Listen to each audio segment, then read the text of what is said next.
guys, how's it going? Got another really cool horn to look at today. So this is a 80s MBTA K5LA.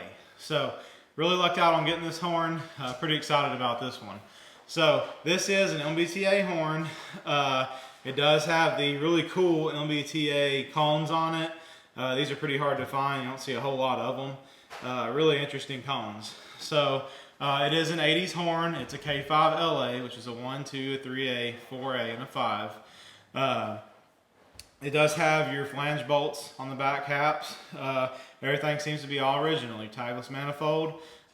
It's a pretty good looking sound horn. So when I got it, it was bare aluminum and it was covered in soot and really nasty. And the 1, the 3, and the 5 bells were dead. So I had to open them up and figure out what was going on with them. So I got it figured out, got it put all back together. So I wanted to go ahead and just give it a paint job to match my MBTA K3L that I have. I was going to leave it all original, just dirty and bare aluminum, but I just decided to paint it. Now I do have an idea of what locomotive this horn came from, but I'm not 100% sure, so I'm not going to put it up on the screen.